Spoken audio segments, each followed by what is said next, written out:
Tzvetan Todorov, nous vous recevons à la Galerne pour le livre Les ennemis intimes de la démocratie, paru chez Robert Laffont. Je rappelle que vous êtes historien, philosophe, directeur de recherche au CNRS. Vous êtes né à Sofia, en Bulgarie, et vous le dites dès les premières lignes du livre, la question de la liberté, au-delà de celle de la pénurie, a très vite fait irruption dans votre vie. Alors, il est question bien sûr de liberté dans cet ouvrage, il est évidemment question de démocratie. La question que j'aurais envie de vous poser, c'est de quoi donc souffre la démocratie ? La mention de la liberté en début de livre me sert à introduire une thèse un peu paradoxale, parce que du temps où j'habitais la Bulgarie, la liberté était la valeur la plus désirable qui soit, puisqu'elle nous manquait entièrement. Or, aujourd'hui, je m'aperçois que la liberté peut être utilisée à bon, mais aussi à mauvais escient.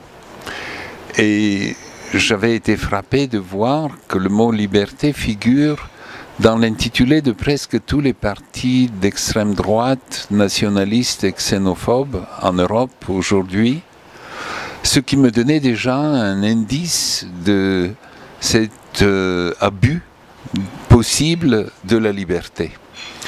Tout mon livre est concentré sur ces abus de la démocratie plutôt que sur ses ennemis traditionnels. En effet, je crois qu'au XXe siècle, nous avons assisté à la victoire successivement de la démocratie sur ses grands ennemis. Vous savez, entre les deux guerres, le fascisme apparaissait comme un rival tout à fait vraisemblable, tout à fait digne d'attention. Beaucoup de gens brillants croyaient que le fascisme devait remplacer la démocratie. Nous nous en sommes débarrassés avec la fin de la Deuxième Guerre mondiale, époque à laquelle le communisme est apparu comme une grande attraction, notamment parce que l'Union soviétique avait contribué si fortement à la victoire sur les nazis. Mais là aussi, cette illusion s'est dissipée, pourrait-on dire, définitivement avec la chute du mur de Berlin. Donc ces ennemis extérieurs ne sont pas les grandes menaces d'aujourd'hui. Pourtant, c'est ce que j'essaie de montrer dans ce livre, la démocratie secrète des dangers qui proviennent de ses propres caractéristiques, mais une fois qu'elles sont privées de la mesure qui les accompagne habituellement, de l'interaction aussi les unes avec les autres. Et la liberté illimitée se transforme en danger.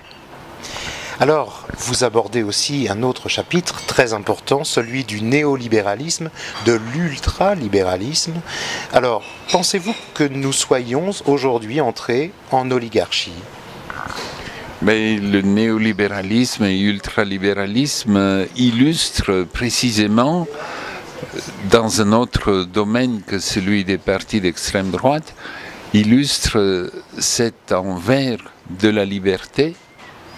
J'aime rappeler cette phrase du prédicateur chrétien du XIXe siècle, Lacordaire, qui disait « Entre le fort et le faible, entre le riche et le pauvre, c'est la liberté qui opprime et la loi qui protège. » Ce n'est donc pas la liberté qui apporte la libération, situation paradoxale.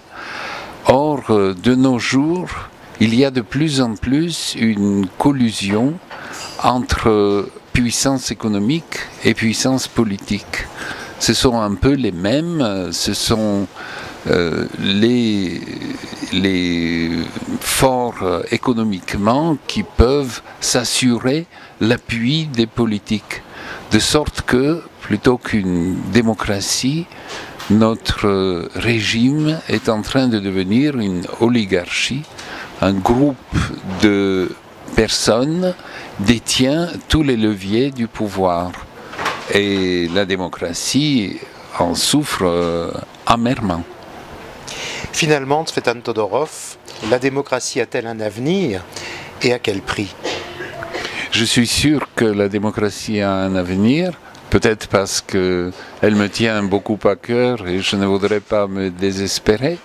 Il y a donc quelque chose d'irrationnel, sans doute, dans mon adhésion à la démocratie. À quel prix? Je dirais que le prix pour la démocratie, pour la population des pays démocratiques, c'est de cesser d'obéir aux injonctions des détenteurs du pouvoir et garder leur esprit critique, se souvenir des grands principes fondateurs de la démocratie et exiger toujours de le maintenir en vie. La démocratie a de quoi se défendre contre ses ennemis intimes aussi. Que pensez-vous aujourd'hui, à travers le monde, des indignés? Les indignés sont un symptôme du mécontentement de la population, de l'ordre régnant et de l'absence d'une démocratie réelle aujourd'hui. Souvenez-vous du slogan que lançaient les indignés en Espagne, « Démocratie réelle maintenant, ya ».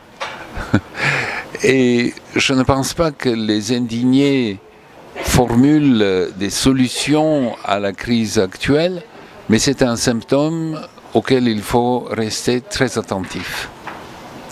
Dernière question, Tsvetan Todorov, est-ce que vous auriez un ou deux ouvrages de référence en essai ou en roman et que vous souhaiteriez conseiller à ceux qui nous écoutent? Dans mon livre, je me suis souvent inspiré du travail d'une personne que je connais très bien, qui est un bon ami, qui a été comme moi chercheur au CNRS et qui s'appelle François Flao. Il a publié plusieurs livres. Le dernier en date est tout à fait pertinent pour notre sujet. Il s'intitule « Où est passé le bien commun ?» C'est un cri d'alarme sur le fait que, justement, dans un contexte ultralibéral, on pense de plus en plus aux individus, à leur satisfaction, au point qu'ils deviennent des véritables tyrans, qu'ils exercent une tyrannie sur le reste de la société, alors que traditionnellement, il y a aussi une idée, une pensée nécessaire au bien commun. Eh bien, il faut ranimer cette pensée. Le livre de Flao en parle bien. Merci beaucoup.